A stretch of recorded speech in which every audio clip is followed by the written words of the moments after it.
This is just the most adorable little small town. I think it's one of the best places to raise a family. Well, what's nice about Cape May is that you could describe almost all of the businesses as mom and pops.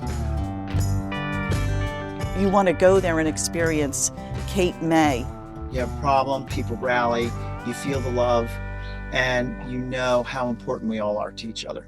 Welcome to Cape May Trading Post at Dellas, a coastal community store. I was born in 1954, July 24th. 2 days later, I was here. Really? My grandmother had a home here, and we used to spend the summer with her. Yeah. And then, so when I was born, instead of going to Lafayette Hill, my father brought my mother and I here because there's 6 of them. So my grandmother had the other, at the time, 4. And I'm the 5th. My brother Paul is the 6th. Was my partner in that. Well, there was no Washington Street Mall. On Ocean Street, he sold the Bulletin and the Enquirer, and on Washington Street, I sold the Bulletin and the Enquirer on Sunday mornings. It was great. People used to pull up in their car to get it. You know, it was kind of sad compared to what it is now. Yeah. But that's how we started becoming business inclined, and we sold the paper on the beach, the Bulletin. I can still sing the song, Bulletin, Philadelphia, Bulletin. And out front of church we had to say, we were taught to say this, so we were real paper boys. We used to have to say, Bulletin and Enquirer, Sunday morning papers. Now I'm 11 years old. I don't sound like this now. Yeah. During the week for the Bulletin, we got 2 cents, and on Sunday, Enquirer, we got 5 cents. But the paper was a dime on the beach, and it was a quarter here. Really? The last year we did it, they raised it to 35 cents, but they didn't give us more than a nickel. My dad used to bring us, the first mass was at 6 o'clock. He used to bring us down here at 5:30. There was a guy named Jim Lusby. He had a paper store right across from the church. It's where the Core Brothers is. That was the paper store. And on Saturday evening, they would deliver the comics. And on Sunday morning, I don't know, he had them when we got there, so it was like 4 o'clock in the morning. And we would go in, the Acme was over there. Where the Victorian Towers was, there was an Acme and an A&P. The A&P is now Super Fresh. But we used to go borrow one of their carts, put the papers in, and my dad would stay with us. We had to put the comics on the paper before we could sell them. So that was a pain in the... And the Sunday paper back in those days was the heavy ad day. It was full of ads. So that paper was heavy. And the comics were like 6 pages of all in color. It was all Beetle Bailey and Popeye and all this crazy stuff these guys never heard of. Well, when I was a teenager and was able to work, actually I was almost able to work, the rules weren't the same as they are now. Like, because of computers and stuff, you can catch somebody doing something they shouldn't be doing, easily. An employer, I mean. So, there was where the Beach Theater used to be, the movie theater. Were you here in town? Yeah, you guys were here. Your mother said you grew up here. Yeah. So, the Beach Theater was there. There was a restaurant on the corner called Titleman's. As a matter of fact, the little grade school back there, when you go over the West Cape May Bridge, is named after Dick Titleman, Richard Titleman School. So he had a restaurant there, the movie theater. Then there was a candy store called Segal's. There was a gift shop called Pandora. The people on the mall. And John Keglis owns that, and he's the son of the woman that owned it. So they've been in business they were there before I ever got in business, so that business is really old. But I worked in Mr. Segal's candy store. Mr. Segal was very old. He could hardly walk, and he couldn't see too well. So I was the gopher, go for this, go for that. And I'll never forget, I told this to your mother a number of times. the very first day I was working there, he said, go over to the sink. But he was a Jewish man from Russia that had come here. So he said, go over to he said zinc. He meant to say sink, he meant sink. But I saw all these copper kettles all over the place, and I didn't know whether they were copper or zinc or whatever. So I went over and picked one up and started bringing it over to him. He always used to call me boy. He said, what are you doing, boy? Put that down. I told you to go over to the zinc. So I realized he wanted me to get water to bring over to him. But I used to stand next to him all day long, from when I was age 13 to, well, 17. And then he was getting too old, and he said to me one day, you know, you learned everything. I could stay home, you could do all this. You should try it on your own. Now, I was only 17. So I told my parents that, and my father knew that my younger brother Paul and I, by the way, we called him Barn. So he knew that Barn and I were go-getters. Plus, we were the two youngest of 6 kids, and my parents were worn out. They would do whatever you want, but we can't help you. So another good story is, and this deals with sunflowers. So I went to North Wildwood and I rented a store at 2112 Boardwalk. And the guy never asked me how old I was. He let me sign, John Groon, he let me sign the lease. He was a lawyer too. So I had the lease. I came over to Cape May, we lived here, and I called my dad. There was no cell phones, he was at work. He worked in Center City, Philadelphia. I said, Dad, I have the lease now, I have to get this equipment. And I said, I'm going to go into the bank on the mall, now Sunflower. So I went in, and the guy in the bank said to me, how old are you? And I really looked like a squirt. I was a squirt. I weighed 110 pounds, soaking wet. I was going to say I was 18, and I didn't want to get in trouble, so I said, I'm 17. He said, we can't help you. So there was a pay phone booth outside there on the mall. I called my dad, and he said, Joe, go over to Dellas agency. It wasn't back here. It was actually on the mall.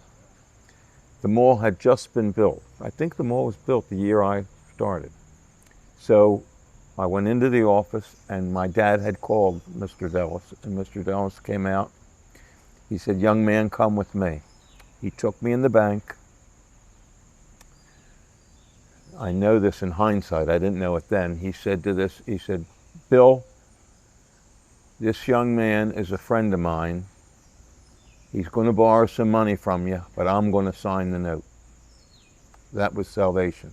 Kim Dellas knows this story. I told her years ago. So we filled out some paperwork, and this man looked. He said, oh, your last name is Bogle. I said, yes. He said, do you know a woman whose maiden name, she was Catherine Green? I said, yeah, that's my mother. He said, oh, well, I used to date her at Germantown High School in Philadelphia. Now, the moral to this story is, when you get sick of listening to me, tell me. The moral to the story is, I went in there to borrow money, and they told me no. Then I bought that bank, and Sunflowers is in there now. But it was all thanks to the Fudge. When Mr. Segal put it in my head, and my brother Barn said, yeah, let's try it. He used to work in a motel. He was like helped a handyman.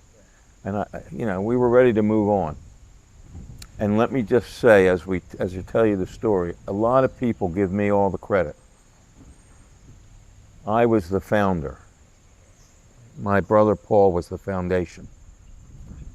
Because I was a teacher at West Catholic. I don't know if your mother ever told you that. So in the wintertime, he created the winter business. When we went into business in 1972, 73, 74, we opened Memorial Day and closed Labor Day. I was a student at LaSalle University. He was in high school, and then he was at Westchester. So we would open Memorial Day, close Labor Day, but most people did that. Not here in Cape May, but on the Wildwood Boardwalk, Ocean City, everybody closed Labor Day. So it kind of fit like a glove for us. But when he graduated from college, by that time, here in Cape May, across the street from the Beach Theater, was another candy store called Baxter's. And Dick and Irene Baxter were elderly people. And during the winter, they were from Virginia. They used to come up here for the summer and have this candy store. I actually have the bill of sale from when we've just bought the business, not this building. So Mr. Baxter, God love him, in the winter down in Virginia, he was a door-to-door salesman of Encyclopedia Britannica, which today, Google. when I was a little kid, the Fuller brush man used to come to the house with cleaning supplies for my mother. Every week, a farmer, and believe it or not, his name was Farmer Brown, he used to come to our house with chicken and eggs and sausage and no, there was another guy, milkman. Yeah, my grandfather was. We had a Stroman bakery, and the guy's name was Schultz, Mr. Schultz, like the guy from Hogan's Hero. Yeah. And he spoke German. But they came to the house. My mom didn't drive. If she had to go shopping, she had to depend on these people. Now, why did I divert to that? Oh, Encyclopedia Britannica. Going door to door. Today, unheard of. You go on Amazon and it's door-to-door salesmen were the Amazon of their day. Yeah. So getting back to the fudge. So another sad story at the time. So I'm a young guy and this store was just a shell. So I needed to get a window in there so I could beat fudge in the window. That was the trick. Let people see it being done. So somebody recommended this carpenter here in Cape May, down on Washington Street. So I went down to see this guy. He looked a little off to me, but I'm 17. I mean, I have no worldly experience. So I gave him $300 to build the frame for this window, and I went to Wildwood Glass, which no longer exists. They're South Jersey Glass or something. And they were going to come and put the glass in. So I go over to Wildwood now. It's the beginning of May. I had just gotten out of school and we're gearing towards Memorial Day. This guy doesn't show up. So I waited like 3 hours and I hopped in the car and I came to the house on Washington Street where I met this guy. And the woman said to me, oh, he moved out 2 days ago. He's gone. My heart sunk to my feet. The first thing I was doing was building this window, and I got ripped off. My mom and dad had a friend. His name was Harry Bakley. There's a school named after his brother. His brother was the lieutenant on the police force here and was real active. Ralph Bakley, his name was. He was a freeholder and all that here, great guy. But his brother was the commissioner of the Garden State Parkway. And in those days, the commissioner didn't sit there smoking a cigar. He was out on a truck patching the road and cutting the grass. But he was a friend of my parents. So my dad called him. He used to do handiwork at our house here in Cape May. My dad called him and he said, don't worry, I'll help him. And for like 6 nights after he was finished on the, I'm always going somewhere with this. This is why I told you about the Garden State Parkway. After he's done on the Parkway, he met me at 2112 Boardwalk and he built the frame.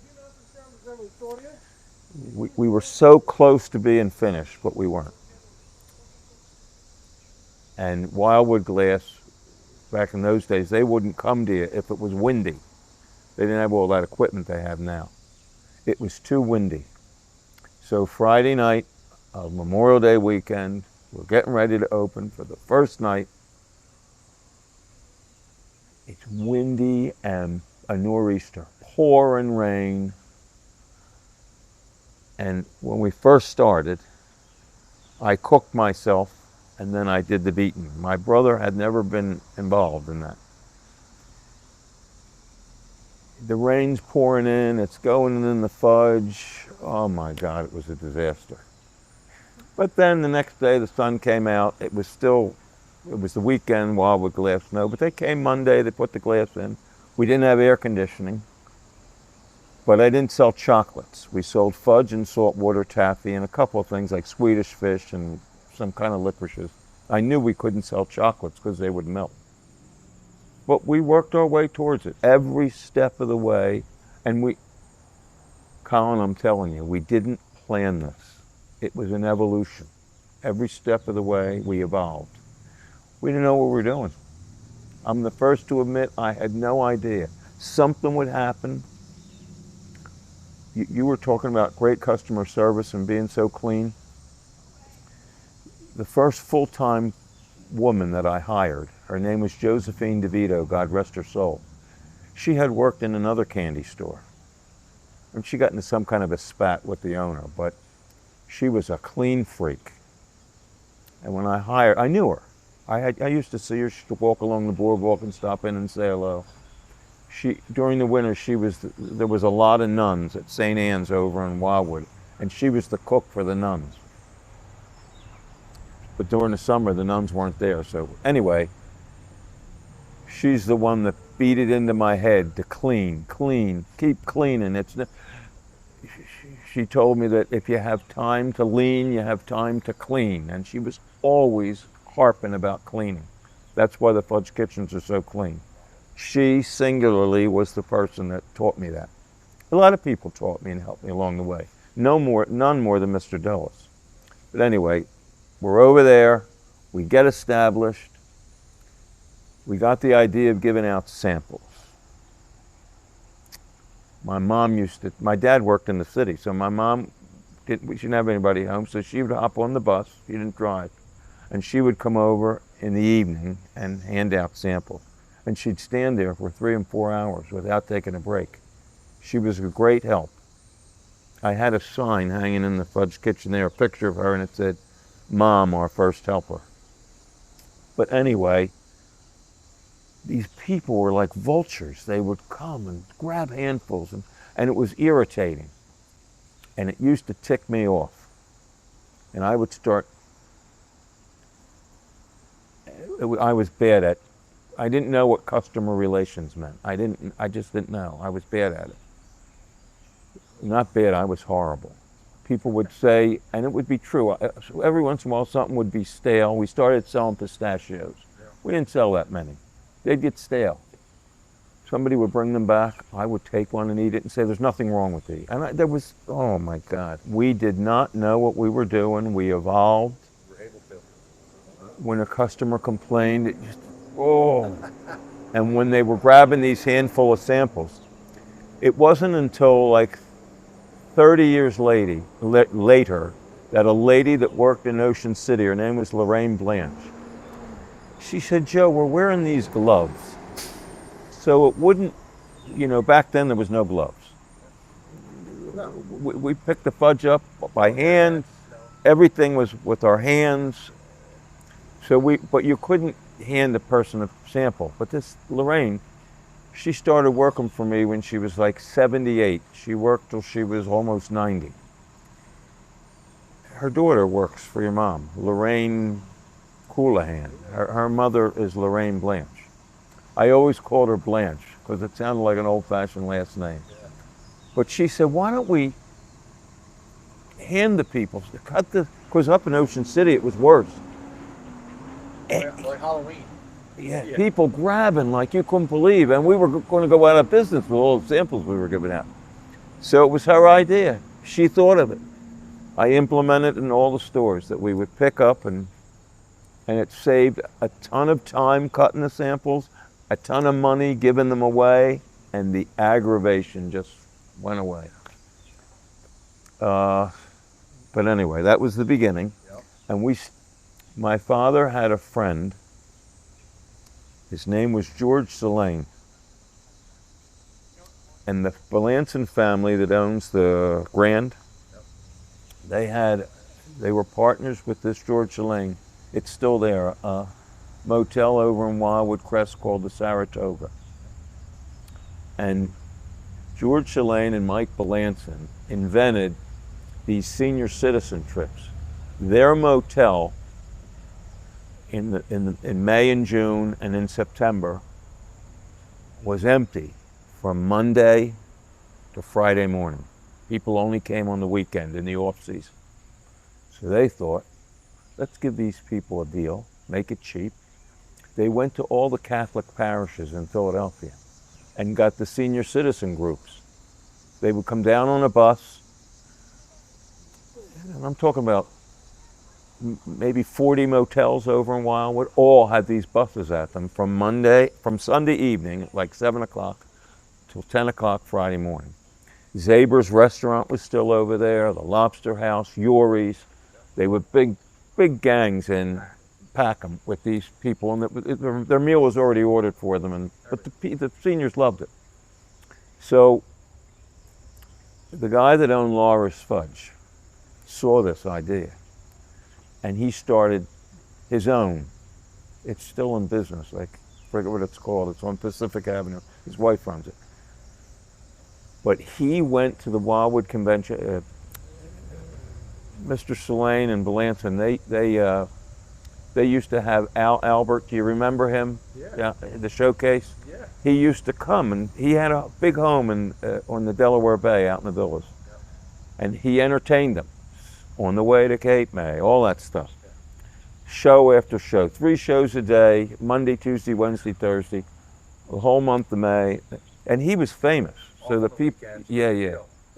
So Mr. Lambert got the convention hall, signed a contract, offered them more money, so they lost the convention hall. But now they have a competitor. So again, I'm going around about to the.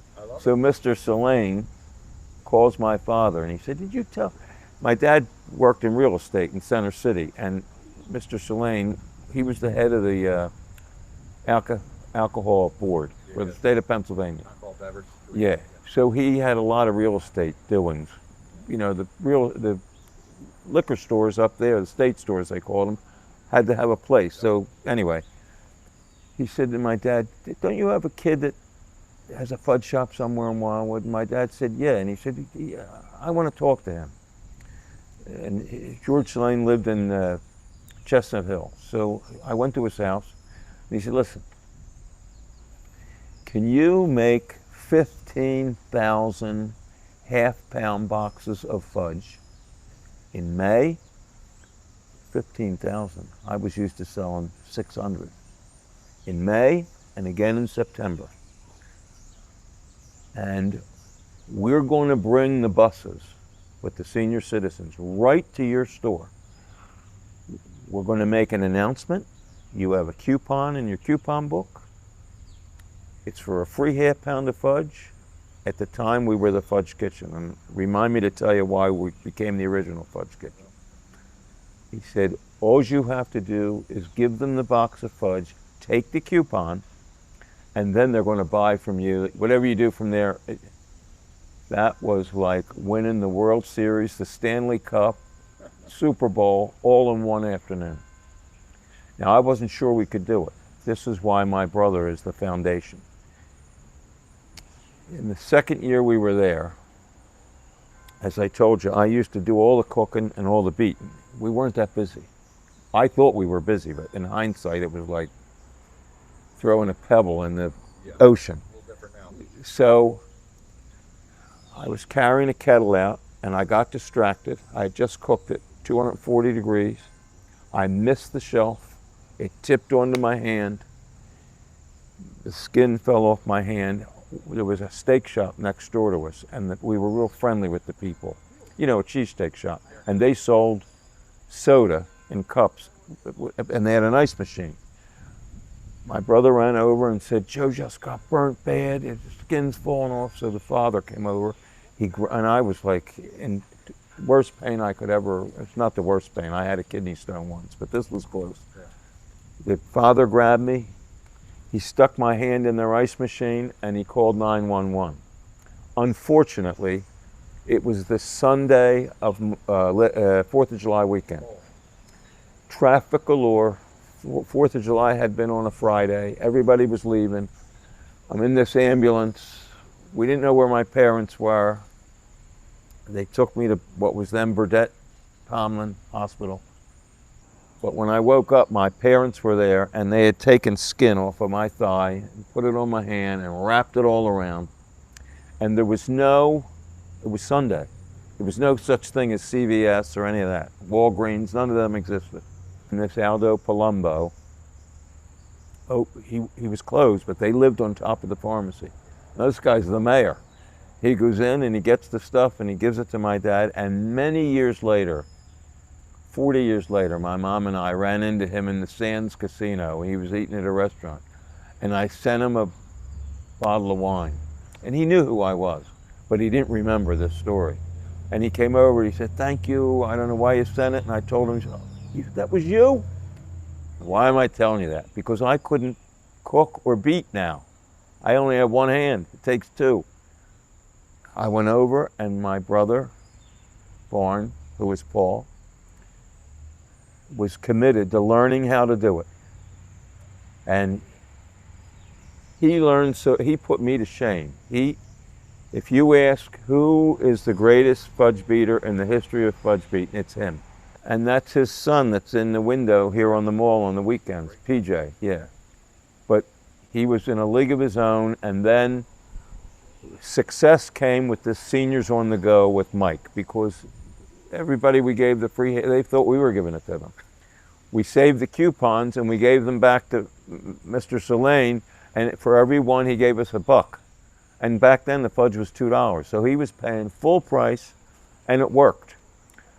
So we bought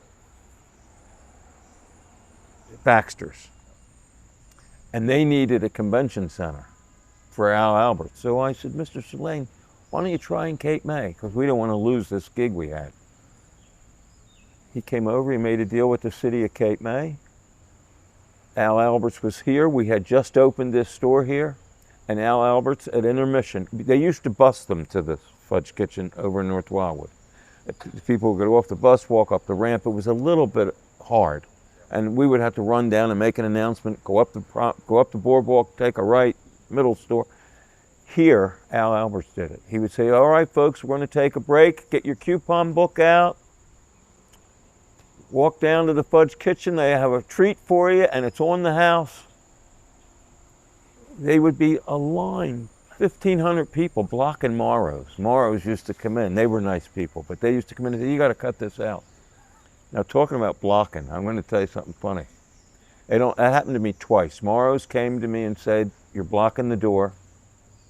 When the pandemic hit and people were not allowed to come in the stores. So, Cotton Company's next door. And I heard on the news that stores up in Philadelphia were putting frog tape on the ground. During the pandemic, the first thing that was allowed to be open, obviously, was the supermarket, then the CVS. Third thing was the liquor stores. I guess people were... That was high for fun. Next thing was tobacco. Next thing was candy. Yep. So before the clothing stores, we were allowed to be open. But I wasn't comfortable letting people come in the store because the Fudge Kitchen, as you know, gets packed. And that would put our employees at risk. So we put a table in front of the door. And we had a guy sitting at the door taking the orders. We'd hand the order in. "What's your name?" He'd hand it back out. Like a deli. Yeah, exactly. Yeah. And we didn't let anybody in the store. We knew they all knew what we had. So I'm home on a Saturday night. I had been I used to work in Stone Harbor on Saturdays, and I used to leave there early because it died out early. Karen Thompson calls me. Trouble. She said, "Joe, we just got open about 3 days ago to let people come in." Now, she's my buddy. Yeah. She says, "And you've got this frog tape on the ground. Nobody can get in the Cotton Company. You got the door blocked." So I said, "Karen, I'll take care of it immediately." So we had the tape on the ground so the people, but she wasn't open when we first put that green tape on the ground. So we turned it around this way, and everybody was complaining. And I said, I don't care what you say. Karen politely asked, and we're doing what she asked. That's great.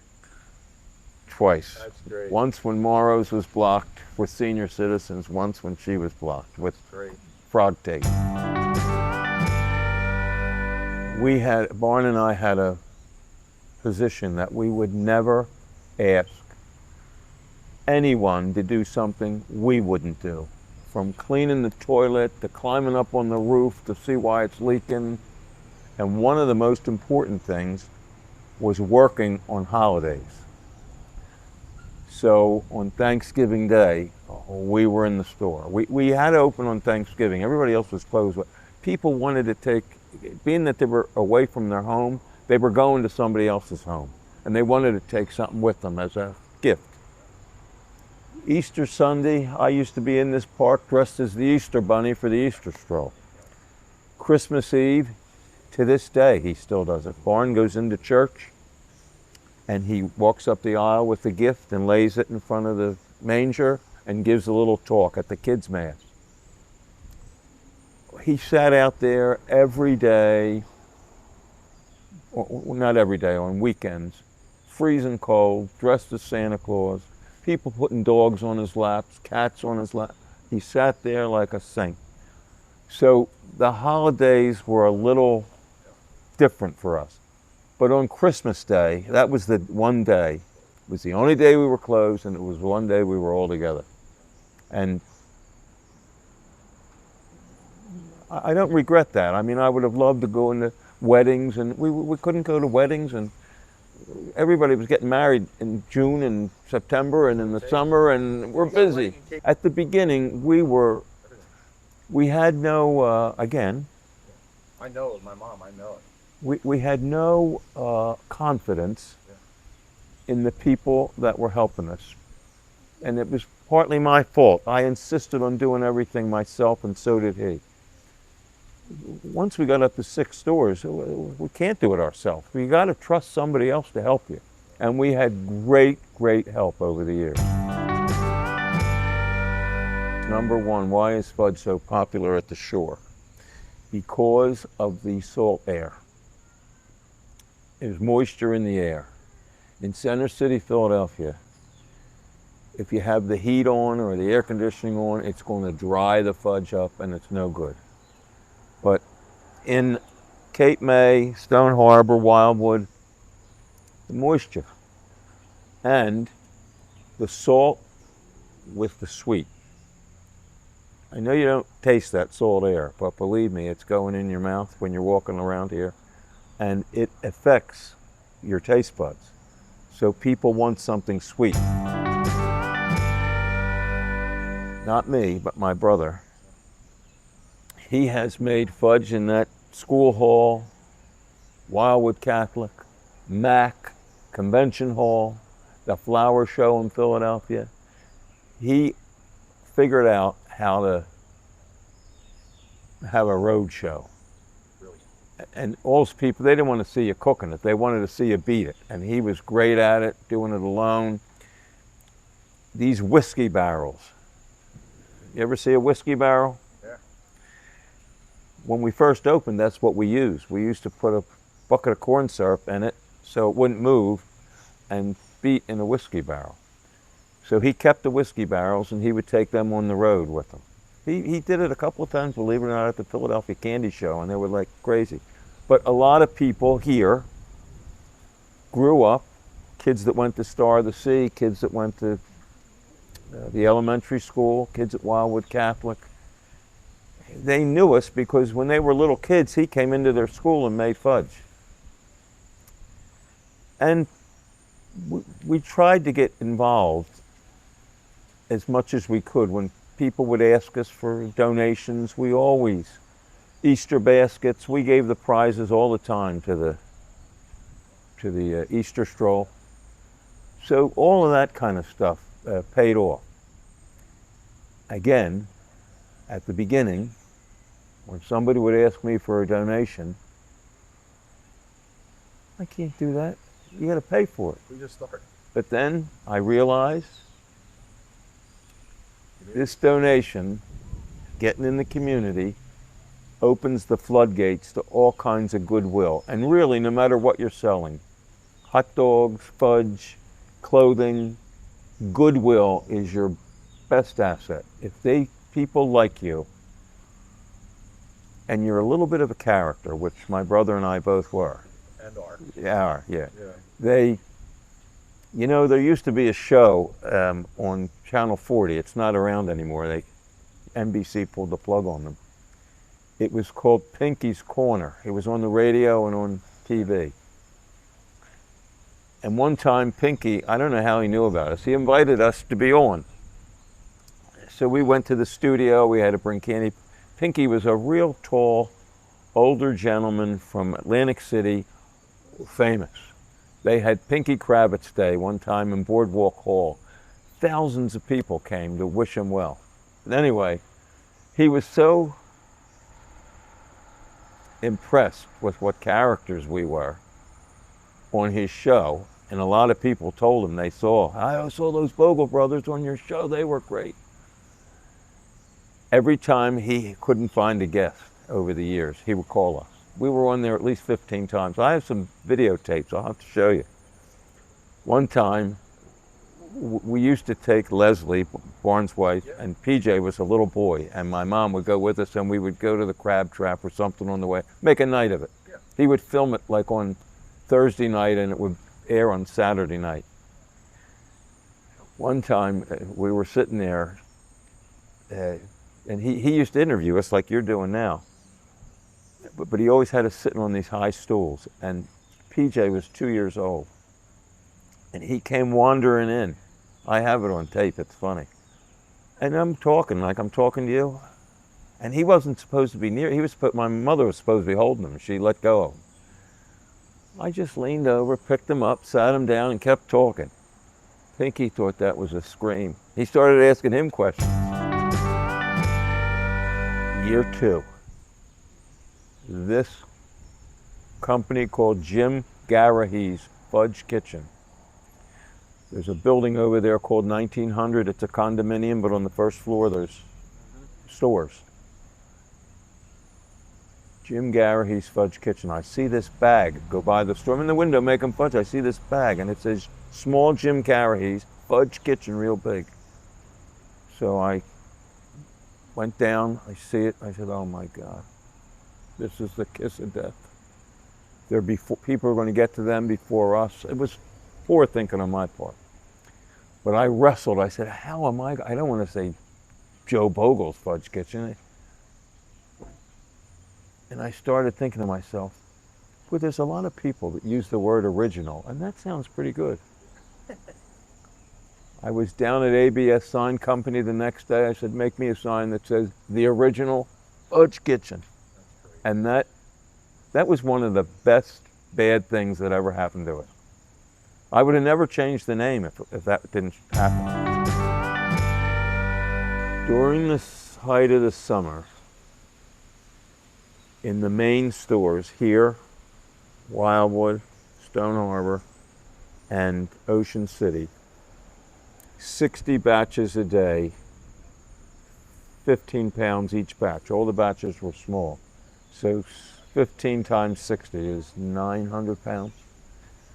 Now you asked me what my favorite to make was. Let me preface it, but what my favorite to eat from the first day till the last day, vanilla nut is my favorite fudge. When we first started, we had 8 flavors: chocolate vanilla nut, chocolate marshmallow, and peanut butter.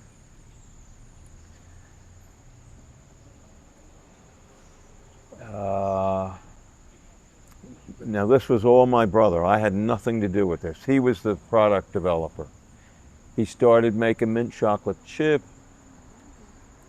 It's funny, we were talking about Pinky. One time Pinky said, how do you know what flavors to add? We followed the trend of ice cream. Cookies and cream, they started making ice cream. Snickers, ice cream. Cherry vanilla, ice cream. Not with salt on it, salted, whatever. Sea salt caramel. Ice cream. We followed the trend of ice cream. That's how but my brother always figured out how to do it. Pistachio ice cream, rum raisin ice cream. Any time a new ice cream. The biggest leap that we took with the new flavor was cookies and cream.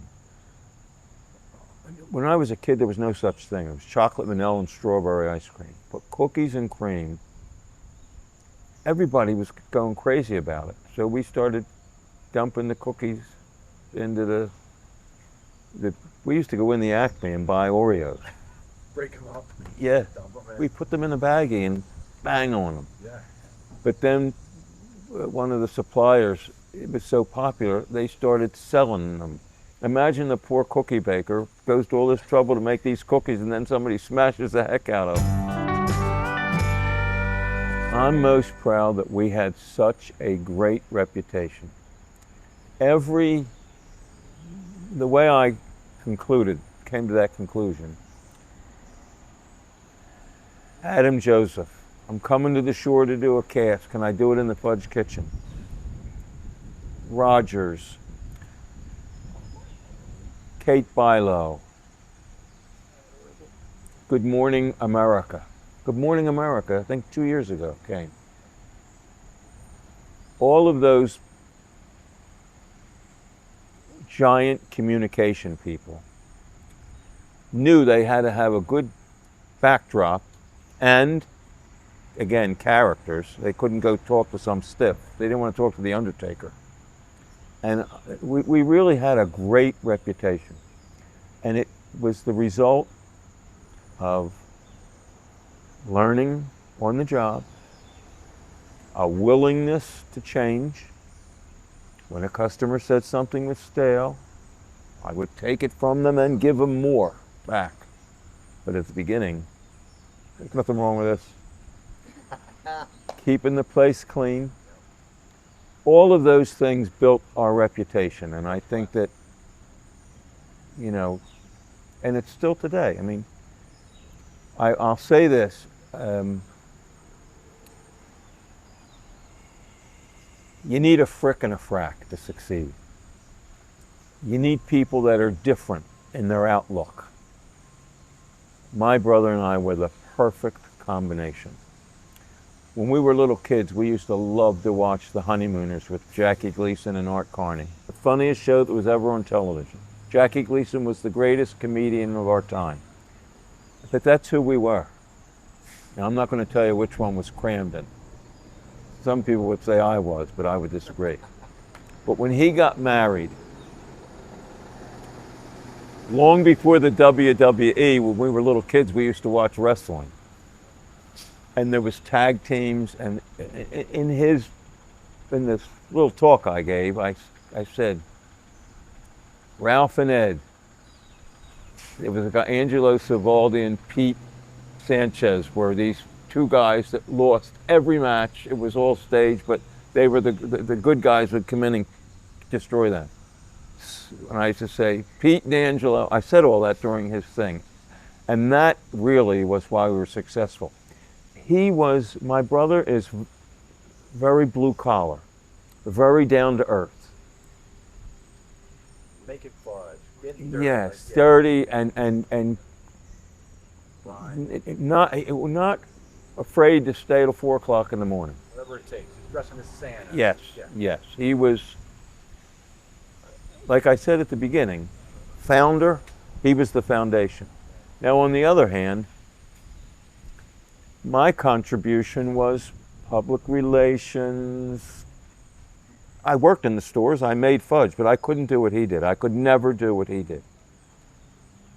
And he liked doing what he was doing, and I liked what I was doing.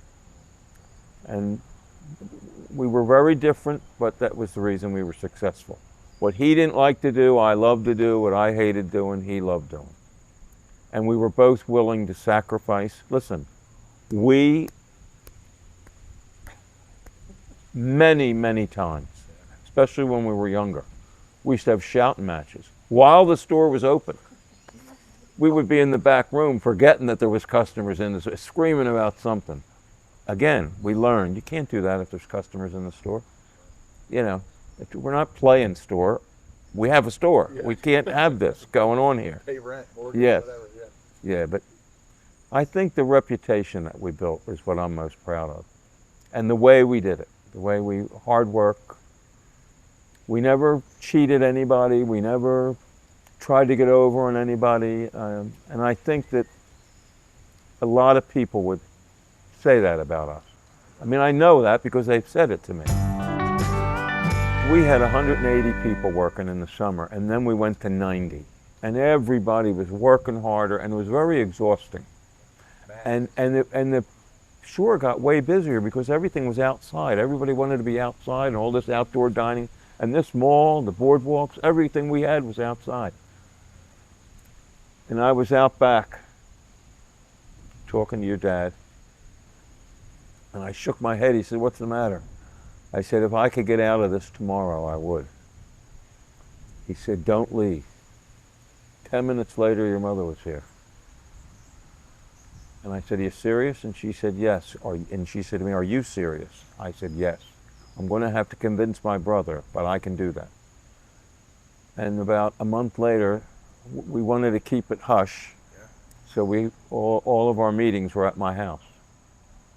We met maybe 10 times there to go over it. And then I said, "Listen, I don't want you buying something that you don't know what you're getting." Yeah. So Barn didn't go, but I met Dave and Karen at 6:30 in the morning at Wildwood. We didn't want any of the employees to see us. Next day we went to Stone Harbor. Next day we went to Ocean City. We did everything. Yeah. Because if they had changed their mind, I didn't want to lose the confidence that the employees had in me. Yeah. So, but they didn't change their mind, and the rest is history. And they're doing a great job.